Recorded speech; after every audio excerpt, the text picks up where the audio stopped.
திரு புரட்சி கவிதாசன், ஏன் உரிமை குரலை ஒரு தேச விரோதம் இல்ல பிரிவினைவாத குரல் அப்படின்னு மடைமாற்றுகிறீர்கள் அப்படிங்கிற ஒரு கேள்வி முன்வைக்கப்படுது. அப்படிதான் பண்றீங்களா பாஜக? அதாவது ஒரு மொழியை வைத்துதான் இனம் அடையாளம் காணப்படுகிறது. அந்த மொழி ஒரு இனத்தின் ஆணிவே. மொழி இல்லாவிட்டால் இனம் என்பது தழைக்க முடியாது, பிழைக்க முடியாது, இருக்க முடியாது. அப்ப ஒரு இன வரலாறு என்பது மொழி வரலாறு தான் இன வரலாறாக இருக்கிறது. மொழி இருக்கிற வரைதான் இனம் இருக்கும். அதனால அது குறிப்பா இது தாய்மொழி, அது அமுத தமிழ், தமிழர்கள் உயிருக்கு நேர் என்று போற்றக்கூடியவர்கள் நாம. அந்த தமிழ் அழிவதை இப்ப இது திமுகவின் குரலா அல்லது தமிழகத்தின் குரலா அப்படின்னு பிரித்து பார்க்க வேண்டும். குறிப்பா ஏன்னா இப்ப புரட்சி கவிதாசன் அந்த தேசிய கல்விக் கொள்கையை ஆதரிக்கிறது. அது மாதிரி பல கட்சிகள் இங்க ஆதரிக்கிறாங்க. நீங்க உங்களுக்கு தைரியம் இருந்தால், உங்களுக்கு இதய சுத்தம் இருந்தால், தமிழ்நாட்டு மாணவர்கள் மத்தியிலோ பெற்றோர்கள் மத்தியிலோ ஒரு பொது வாக்கெடுப்பு நடத்துங்க. இந்த தேசிய கல்விக் கொள்கை தேவையா இல்லையா என்று நான் பகிரங்கமாக சவால் விடுக்கிறேன். இந்த அரங்கத்தின் வாயிலாக அழுத்தம் திருத்தமாக பதிவு செய்கிறேன். ஏன் அப்படின்னா, இன்றைக்கு தேசிய கல்விக் கொள்கையை ஆதரித்து மாநிலம் முழுவதும் இன்றைக்கு துவங்கி இருக்கக்கூடிய கையெழுத்து பிரச்சாரம், அதுல பாத்தீங்கன்னா நான் புதுக்கோட்டை மாவட்டத்திற்கு நான் பொறுப்பாளர். அந்த அடிப்படையில் நான் துவங்கினேன். அது கல்லூரி வாசல், அதனால கல்லூரி சாலை.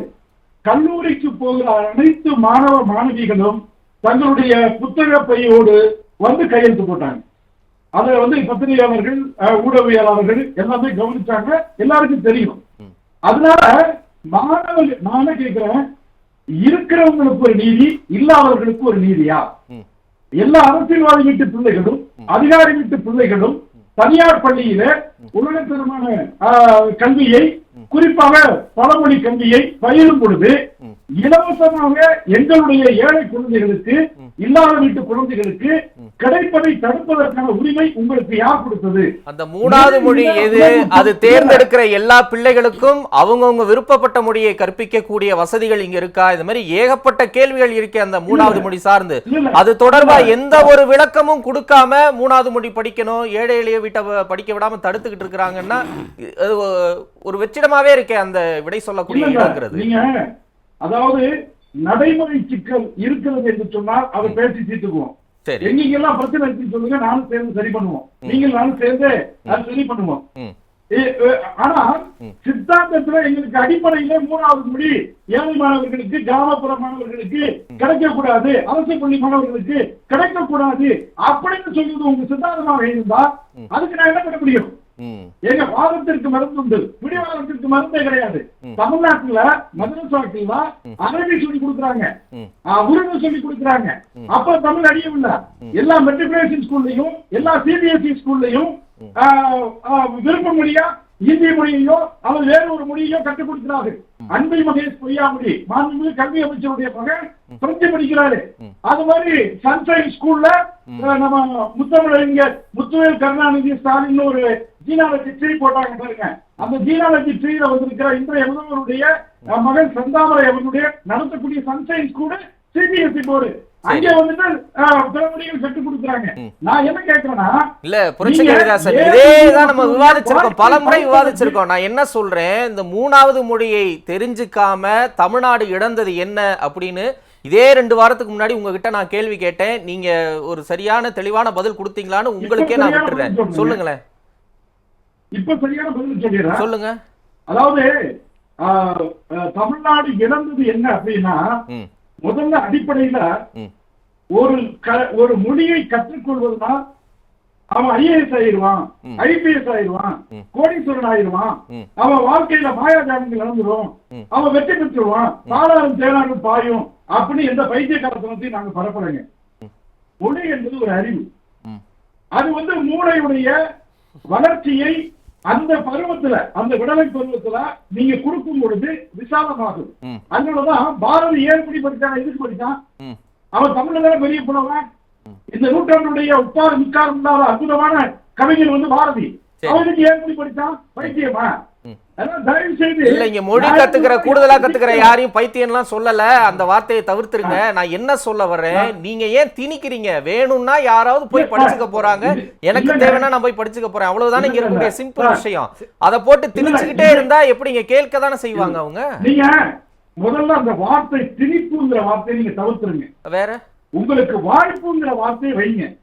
மூன்றாவதாக ஏதேனும் ஒரு மொழியை கற்றுக்கொள்வதற்கு ஒரு வாய்ப்பு இருக்கிறது.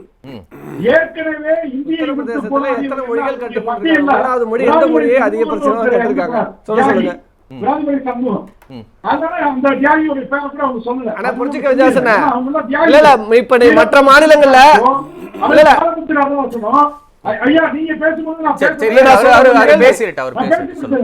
சொல்லுங்க சொல்லுங்க சொல்லுங்க. அதனால இந்த விராலிமலை சண்முகம் அவர் ஒரு முக்கியமான தியாகி தான். அதே மாதிரி ஒரு ட்ரெஷரியில வந்துட்டு பாதுகாப்பு பணியில் இருந்த மத்திய ரிசர்வ் படை போலீஸ் மாணவர்களுடைய போராட்டத்தை பார்த்துட்டு தாராளத்திலே கலந்து கொள்ள வேண்டும் அப்படின்னு கையில இருந்த துப்பாக்கி எடுத்து அந்த ட்ரெஷர்ல இருந்த இந்தி போற ஷூட் பண்ணிட்டு போராடினை, அதனால வேலை வந்த வரலாறுலாம் எங்களுக்கு தெரியும். அப்ப வந்து வேறங்க ஓடி வந்து இந்தி பெண்ணு நீ தேடி வந்த இடம் இது வரல திரும்பி போ அப்படின்னு சொல்லுங்க. இப்ப அப்படி இல்ல, இந்தி எல்லாம் ஓடி வரலங்க, அதாவது தேடிதான் வந்திருக்கு. மலையாளம் தேடி வந்திருக்கிறது, கன்னடம் தேடி வந்திருக்கிறது, தெலுங்கு தேடி வந்திருக்கிறது, செப்பு மொழி 18 என்றுதான் பாரதி சொல்லுகிறார். சரி, மும்மொழி கொள்கையில பாஜக இவ்வளவு ஆர்வமா இருக்கிறீங்கல்ல, நான் கேக்குறேன், உத்தரப்பிரதேசத்துல, பீகார்ல, மத்திய பிரதேசத்துல, ஜார்க்கண்ட்ல அங்கு கற்பிக்கக்கூடிய 3வது மொழி இல்ல மும்மொழி கொள்கை என்ன நிலையில இருக்கு? உங்க தகவலுக்காண்டி சொல்றேன் தமிழரசர், நீங்க ரொம்ப சிறந்த தமிழார்வலர், எனக்கு தெரியும். உங்க ஆர்வத்தை புரிந்து கொண்டு சொல்லுவேன். இந்தியாவுல குட்டி இந்தியா அப்படின்னு சொல்ற மாதிரி உலகம் முழுவதும் லிட்டில் இந்தியா இருக்கு. சிங்கப்பூர்லயும், மலேசியாவிலையும், இங்கிலாந்துலயும், அமெரிக்காவிலையும். ஆனா இந்தியாவிலே ஒரு லிட்டில் இந்தியா இருக்கு. அது என்னன்னா உத்தரப்பிரதேசம் தான். 5ல ஒரு நிலப்பரப்பையும் 5ல ஒரு மனித மக்கள் தொகையையும் கொண்டு இருக்கக்கூடிய ஒரு பெரிய மாநிலம். அதுதான் அரசியல்ல வாழ்வு தாழ்வுகளை தீர்மானிக்கக்கூடிய ஒரு மாநிலம். அந்த உத்தரப்பிரதேசத்துல அண்மையில நான் கும்பமேளாவுக்கு போயிருந்து உங்க தகவலுக்காண்டி சொல்றாங்க. உண்மையிலே அப்படி ஒரு அனுபவத்தை, அதாவது தேவதல் தமிழிசை உலகெல்லாம் பரவுமுறை செய்த வேண்டும் அப்படின்னு சொன்னார் பாருங்க. அந்த தமிழ்ல பிரயாக்ராஜ் என்கிற தேசிய நெடுஞ்சாலை ஆணையத்தினுடைய வழிகாட்டு பலகை, அந்த பெயர் பலகையை நானும் பார்த்தேன், சமூக வலைதளங்கள்ல வந்தது, நானும் பார்த்தேன். இல்ல நான் என்ன கேட்கிறேன், அந்த போர்டு போதுமானதல்ல, மும்மொழி கொள்கையில அங்க தமிழ் கற்பிக்கப்படுகிறதா, பிரயாக்ராஜ்ல தமிழ் கற்பிக்கப்படுகிறதா, மத்திய பிரதேச போபால்ல கற்பிக்கப்படுகிறதா, ஜார்க்கண்ட் ராஞ்சியில கற்பிக்கப்படுகிறதா அப்படிங்கறதா என்னுடைய கேள்வி. இல்ல நான் தகவலுக்காண்டி ஒரு பாணி சொட்டுக்கு ஒரு சோறு பதங்கிற மாதிரி சொல்றேன். வள்ளுவர் சிலையை கங்கை கரையில அமைத்தவர் தருண் விஜய். அது ஊப்பிக்கும், அதான் காசிக்கு ராமேஸ்வரத்துக்கு எப்போதுமே ஒரு கணக்கு. இந்த மாதிரி போர்டு வைக்கிறது, திருவள்ளுவர் சிலை வைக்கிறதுனா இங்க இங்க வந்து இந்து பிரச்சார சபா இருக்குது, இங்க சாஸ்திரி பவன் இருக்குது, இங்க எல்லாமே தான் இருக்குது. அதோட எல்லாம் நம்ம ஒப்பிட்டுக்க முடியாது திரு புரட்சி கவிதாசன். சொல்லுங்க, உத்தரப்பிரதேசத்தோட லிட்ரசி ரேட் சொல்லுங்க, என்ன ஆதாரம், எங்க எங்க கற்றுக் கல்வி அறிவியல நீங்க வெள்ளை அறிக்கை கேளுங்க சார், நாங்க கொடுக்கிறோம் சார். தகவல் உரிமை ஆணையத்துல எத்தனை பள்ளிகளில் தமிழ் பயிற்றுவிக்கப்படுகிறது, எத்தனை தமிழாசிரியர்கள் பணியாற்றுகிறார்கள், மும்மொழி கொள்கையுடைய நடைமுறை என்ன, அதனுடைய டேட்டா கேளுங்க. You have the right to seek any information. ஆனா நீங்க வந்து முழு பூசணிக்கா சோத்துல மறைக்கிற பாஜக கிட்ட ஒரு முரண் இருக்குதா? மாறி போச்சுங்க. இல்ல ஒண்ணும் இல்ல புரட்சி கவிதாசன், நீங்க வளரணும். ஒரே ஒரு சந்தேகம் தான் உங்ககிட்ட முரண் இருக்குதா? ஒண்ணும் இல்ல. இப்ப மும்மொழி கொள்கை ஏழை வீட்டு பசங்க, ஆட்டோ ஓட்டுறவங்க, இல்ல தூய்மை பணியாளர்கள், ரொம்ப விளிம்பு நிலையில இருக்கக்கூடிய மக்கள் 3வது மொழியை படிக்கிறத வந்து தடுக்கிறாங்க அப்படின்னு ஆதங்கப்படுறீங்க. பணம் இருக்கிறவங்க மட்டும் 3வது மொழியை கத்துக்கிறாங்கன்னு. இதே ஒரு நிலைப்பாடு நீட்டுக்கு பொருந்தாதா? நீட்டுக்கு படிக்கிறவங்க எல்லாம் பணம் வைக்கிறவங்க பயிற்சி நிலையத்துக்கு போய் தனி பயிற்சி எடுத்து அங்கிருந்து மருத்துவரா மாறுறாங்க. ஏழை எளிய மாணவர்கள் அங்கிருந்து மருத்துவரா மாறக்கூடிய அந்த கனவு அந்த இடத்திலே நசுங்கி போயிருது இல்ல? அங்கேயே உங்களுக்கு ஏழை எளிய மாணவர்கள் பத்திய ஒரு அக்கறை, கவலை இருக்க மாட்டேங்குது? சார் நான் சிம்பிளா சொல்றேன் சார், அத புரியுறது மாதிரி சொல்றேன். ஒருவருக்கு உடம்பு சரியில்லைன்னு வைங்க, அவர் தனியார் மருத்துவமனையை தேர்வு செய்வாரா, பொது மருத்துவமனையை தேர்வு செய்வாரா? உடம்பு சரியில்லைன்னா எல்லாரும் அப்பளவுக்கு போதான் ஆசைப்படுவாங்க. காசு இல்லைங்கிற காரணத்துக்காண்டிதான் ராஜீவ் காந்தி அல்லது ஸ்டான்லி மருத்துவமனைக்கு போவாங்க. அப்ப காசு இல்லைங்கிற காரணத்துக்காகத்தான் அரசு மருத்துவமனையும் பொது மருத்துவமனையும் தேர்கிறார்கள் இல்லையா? மற்றவங்களுக்கு தரமான மருத்துவம் என்பது தனியார் நிலை வகையில தான் கிடைக்குதுங்கிறத எப்படி நம்புறாங்களோ அதே மாதிரி யதார்த்தம் என்னன்னா அனைத்து பேரண்ட்ஸையும் நீங்க கேளுங்க, அனைத்து மாணவர்களையும் கேளுங்க. வசதி இல்லாதனால நாங்க அரசு பள்ளியில படிக்க வைக்கிறோம், வசதி இல்லாதனால நாங்க ஹிந்தி கற்றுக் கொடுக்க முடியல, வசதி இல்லாதனால எங்க பிள்ளைக்கு உலகத்தரமான கல்வியை கொடுக்க முடியல. நான் கேட்ட கேள்விக்கு பதில் கேட்கிறேன் திரு புரட்சி கவிதாசன். அவங்கள பத்தி நான் உங்களை கேட்கல. பாஜகவுடைய ஸ்டாண்டு இங்க இரட்டை நிலைப்பாடா இருக்கான்னு நான் கேட்கிறேன். எந்த ஏழை எளிய மாணவர்கள் 3வது மொழி கத்துக்க முடியலையேன்னு உங்களுக்கு வருத்தமா இருக்கோ அதே மாணவர்கள் தானே நீட்டுனால மருத்துவ கனவுக்கு நிறைவேற்ற முடியாம மருத்துவராக முடியாம போறாங்க. இது ரெண்டுக்கும் வேற வேற ஸ்டாண்ட் எடுக்கிறீங்களா? இல்ல இப்ப நீட் ஆஸ்பெக்ட்ல நீங்க கேக்குறதுக்கு நான் பதில் சொல்லிடுறேன்.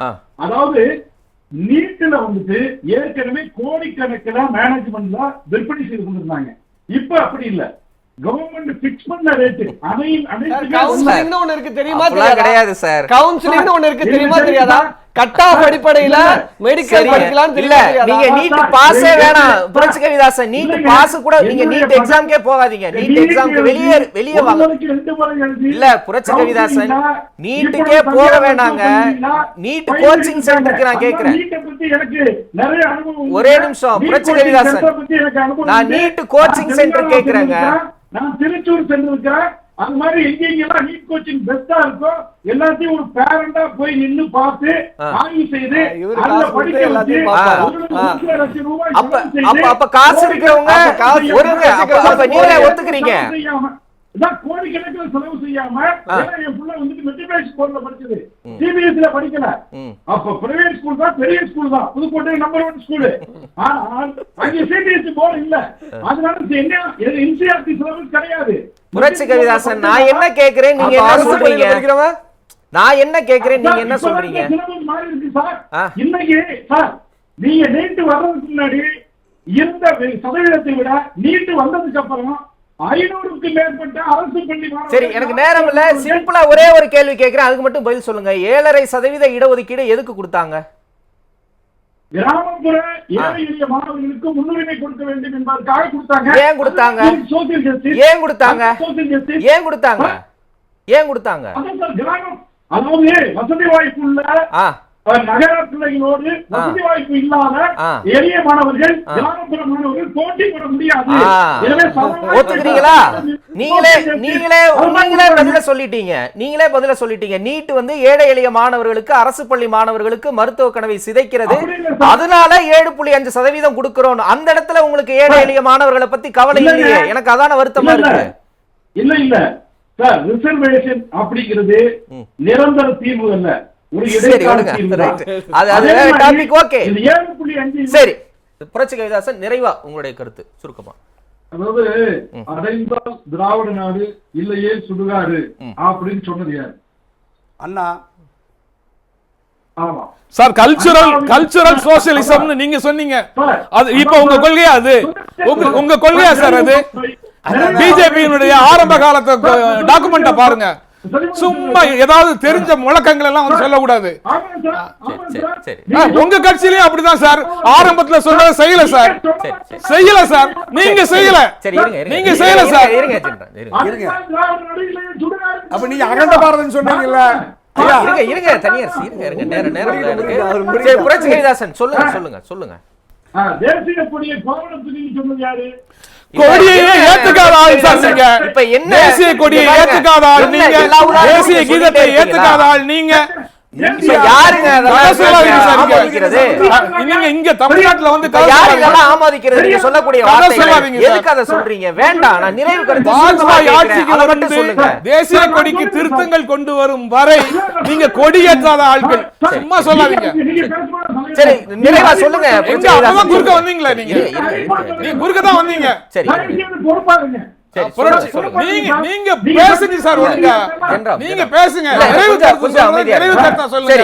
புதிய புதிய பிரச்சனைகளை வந்து சொல்லாதீங்க. கொஞ்சம் சொல்லுங்க. புரட்சி கவிதாசன், நீங்க குறுக்க வரும்போதெல்லாம் நெறியாளர் இருக்கதான் செஞ்சாரு. பொறுப்புணர்வு நடந்தீங்களா என்ன? நீங்க பொறுப்புணர்வு புரட்சி கவிதாசன், பிறருக்கு மட்டும் ஆலோசனை சொல்லாதீர்கள். நீங்க சரி. வாய மூடுங்க சார். சரி, நீங்க இல்ல, வாய இருங்க. மூடுங்கய்யா. இல்ல, இருங்க. நீங்க வாய மூடுங்க. இல்ல, திரு ஜெயராம். நீங்க வாய இல்ல, இல்ல, இல்ல, இல்ல, மூடுங்க. ரெண்டு பேரும் வாய அமைதியா மூடுங்க இருங்க. சொல்றதுக்கு நீங்க யாரு கவி? சரி. புரட்சி கவி, புரட்சி கவி, இருங்க. புரட்சி கவி, வாய கொஞ்சம் அமைதியா இருங்க. நீங்க இல்ல, வாய இல்ல, மூடுங்க. கொஞ்சம் இல்ல திரு ஜெயராம் கொஞ்சம் அமைதியா புரட்சி கவி, இருங்க. நீங்க வாய மூடுங்க. சரி, இருங்க திரு ஜெயராம், இருங்க. நீங்க பேசும்போது அமைதியா சரி, புரட்சி கைலாசம் நீங்க இல்ல, பேசுங்க. இருங்க. நீங்க இல்ல, பேசுங்க. கொஞ்சம் ரெண்டு பேரும் அமைதியா இருங்க. கொஞ்சம் அவரை நிறுத்த சரி, சரி, சொல்லுங்க. இருங்க, அவரை இருங்க, நிறுத்த சொல்லுங்க. இருங்க, இருங்க. முடிங்க புரட்சி அவரை நிறுத்த கைலாசம். சொல்லுங்க. நிறைவு கருத்தை சொல்லுங்க. இல்ல, முடிங்க. இல்ல. சுதந்திர திருநாளை கருப்புடா என்று சொல்றது யாரு? RSS அப்புறம் ஐயா, நான் நிறைவு கருத்து கேட்கிறேங்க. ஏங்க நீங்க RSS போறீங்க, 49க்கு போறீங்க? தயவு செய்து நிறைவு கருத்தை சொல்லுங்க புரட்சி கைலாசன். இல்ல, இல்ல. இந்த விஷயத்துல என்ன சுருக்கமா சொல்லுங்க, எனக்கு செய்திக்கு வழிவிட நேரம் இல்ல எனக்கு. அதான், அதாவது திமுக ஒரு முறைக்கு 2 முறை மேல தேச விரோத சக்திகளால் இல்ல, இல்ல, இல்ல, இல்ல, இல்ல, திரு ஜெயராம், இல்ல, திரு ஜெயராம். RSS இல்ல, இல்ல, தடை இருங்க, செய்யப்பட்டது. இருங்க, ஆட்சி இருங்க, இருங்க, கலைக்கப்பட்டிருக்கிறது. திரு ஜெயராம். அதனால நீங்க கொஞ்சம் பொறுமையா இருங்க. தொடர்ந்து திராவிட முன்னேற்ற கழகம் பிரிவினைவாதத்தை அடிக்கடி மத்திய அரசை மிரட்டுவதற்காக கருவியாக கையில் இருக்கிறது. எப்படி நீங்க சார் முடியும்? இருங்க, இருங்க, சட்டம் தெரிஞ்சு போடுவோம். இருங்க. வாங்க சட்டம் போடுவோம். மொழிக்கு உரிமைகள் தடுக்கப்படுகிறது என்றால் வாங்க சட்டம் போடுவோம். அது மாதிரி டீலிமிட்டேஷன் நடக்கிறதா அநியாயம் என்றால் வாங்க கூடி குரல் கொடுப்போம். அதை விட்டு விட்டு இல்ல என்றால் அதான் வெற்றி பெற்றால் பெரியார் சரி, அண்ணா இருங்க, பாதை, விக்கி. தோற்று போனால் பெரியார் பாதை அப்படின்னு சும்மா கூட்டாண்டி Right. நீங்க இல்ல, இல்ல. சரி, okay. நாங்க தேசியவாதம் தான் பேசுவோம், கலாச்சார ஒற்றுமை தான் பேசுவோம். Right. காஷ்மீர்லயும் ராம் தான், தமிழ்நாட்டிலையும் ராமன் தான். இங்கேயும் மகாலிங்கம், அங்கேயும் மகாலிங்கம். இந்தியா ஒரு தேசம், கலாச்சார ரீதியாக நன்றி. ஒருங்கிணைக்கப்பட்ட நாடு என்பதை உறுதியாக இருக்கிறோம். சரி, நன்றி புரட்சி கைலாசன். இதே நிறைவு கருத்தை எடுத்துக்கிறேன்.